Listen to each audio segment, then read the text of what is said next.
रेखा के पिता दिल्ली में किसी तरह अपने और अपने परिवार का पेट पाल रहे थे, पर एक दिन। अरे रमेश, तुम्हारी बेटी के तो समझो भाग्य ही खुल गए। वकील लड़के का रिश्ता आया है। अरे वाह, कब करना चाहते हैं शादी? वो लोग तो जल्द से जल्द ही करेंगे। बाकी शाम को मैंने रेखा को देखने के लिए बुला लिया है। तेरा घर छोटा है तो तुम लोग मेरे घर ही आ जाना। राकेश और उसकी बीवी सारी तैयारी के साथ रोहित और रेखा की शादी कर देते हैं। लेकिन अगले ही दिन। देखो रेखा, शादी भले ही हो गई है, लेकिन तुम ये मत सोचना कि मैं किसी जोरू के गुलाम टाइप रहूंगा। रेखा को रोहित की बात अजीब लगती है।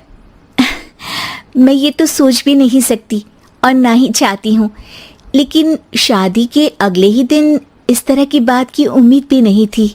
रोहित रेखा के मुंह से ये बात सुनकर गुस्सा हो जाता है। अरे, काफी जबान भी चला लेती हो। माँ ने सिखाया नहीं कि पति से कैसे बात करते हैं? रेखा अब चुप रहने में ही भलाई समझती है। रेखा, जल्दी से नाश्ता तैयार कर लो। आज पहला दिन है, सारे काम तुम्हें समझा दूंगी।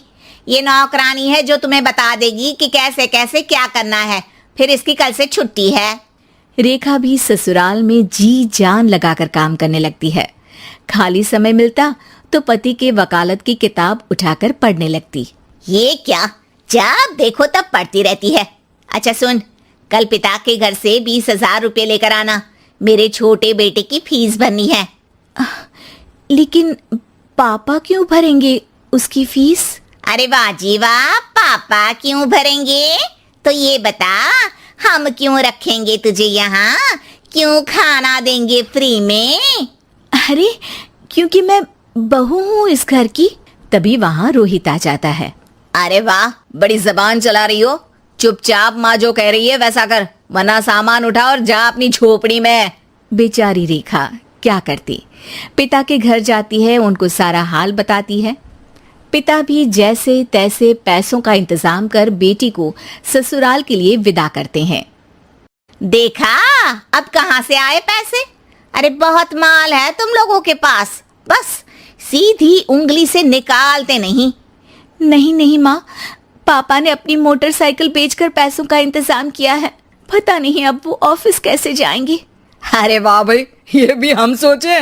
खैर, जैसे तैसे दिन बीतते हैं। रेखा जहाँ एक प्यारे से बेटे की माँ बनती है, तो वहीं उसका वकालत की किताब में ज्ञान और गहराता जाता है। हे भगवान, बुरे फंसे। ये केस तो लगता है कि मैं हार ही जाऊंगा। देखिए, मैंने आपकी इस केस की फाइल पढ़ी थी। इस केस को जीतना बहुत ही आसान है। वाह भाई वाह, यहाँ वकालत की डिग्री लेकर भी मैं समझ नहीं पा रहा हूँ, और तुमने रोटी बनाते बनाते ही केस समझ लिया। अरे जाओ जाओ, जाकर मुन्ने को संभालो। केस मैं संभालूंगा। ए लड़की सुन, जाकर अपने बाप के यहाँ से 3 लाख लेकर आ। पूरा घर फिर से बनाना है। छोटे की शादी करूंगी तो छोटी बहू को कहाँ रखूंगी? पूरा घर तो तूने घेर रखा है। ऐसा मत बोलिए माँ जी, पापा इतना पैसा कहाँ से लाएंगे? अब तो वो रिटायर भी हो गए हैं। हाँ, तभी तो बोल रही हूँ, रिटायरमेंट के पैसे तो मिले होंगे ना।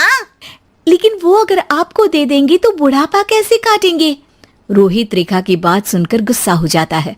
ए सुन, चल अपना सामान उठा, अपना बच्चा उठा और निकल यहाँ से। रेखा के लाख आग्रह के बाद भी रोहित और उसकी सास उसे घर में नहीं रखते। पापा, मैं तलाक चाहती हूँ। बेटा, मेरे पास वकील के पैसे नहीं है। पापा, आप मुझे वकालत करवा दीजिए, अपना केस मैं खुद लड़ूंगी। इस बार रेखा के पिता भी उसे ससुराल ना भेजकर रिटायरमेंट के पैसों से वकालत करवाते हैं। और फिर एक दिन कोर्ट के बाहर, रोहित, आज तुम अपना ही केस हार गए, वो भी उस लड़की से जिसकी तुमने कभी कदर ही नहीं की। रेखा, मुझे माफ कर दो। मैं इतनी बड़ी अमाउंट कहाँ से लाऊंगा? मैं हर महीने पैसे नहीं दे सकता तुमको। पैसे वहीं से लाना जहाँ से तुम मेरे पापा को लाने के लिए मजबूर करते थे। एक पिता अपनी बेटी की शादी उसकी खुशहाली के लिए करता है, ना कि सारी जिंदगी कर्जदार बनने के लिए।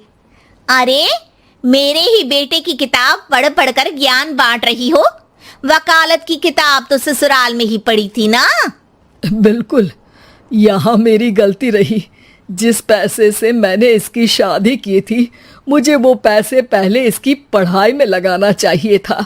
और आज रेखा एक जानी मानी वकील के रूप में काम कर रही है।